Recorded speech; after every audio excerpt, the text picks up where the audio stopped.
Hey guys, what's up? Matt here. Welcome to an episode of Just a Tip. What we're going to do today is talk about objections and why we get them, and just some little, headspace stuff in order to make it easier for you to overcome objections.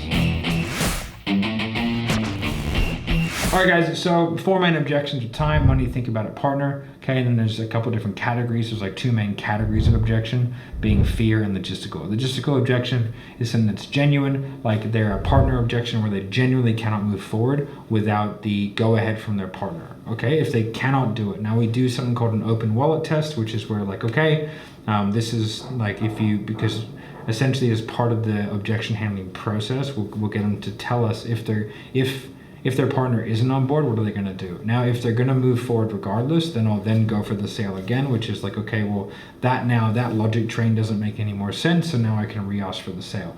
If they then go, okay, so that's now, that's going to be going into a fear-based objection because now the logic stops making sense. As soon as the logic stops making sense, then we go into a fear-based objection. Fear-based objections are fine, they're totally normal, right? It's just somebody who's afraid to move forward. Now, the reason why they're afraid to move forward is because they may have failed in the past.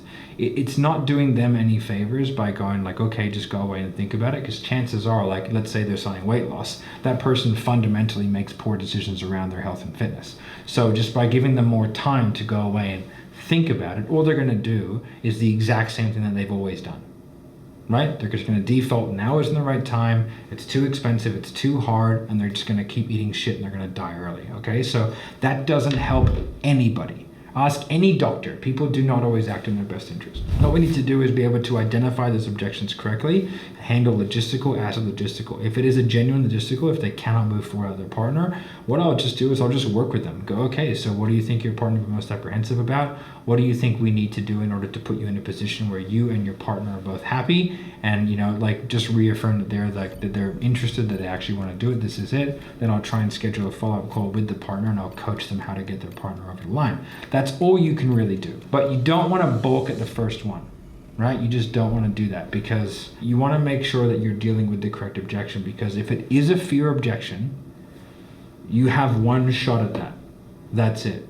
So the key to being really good at objection handling is to be able to correctly and strategically identify the difference between a logistical and a fear-based objection.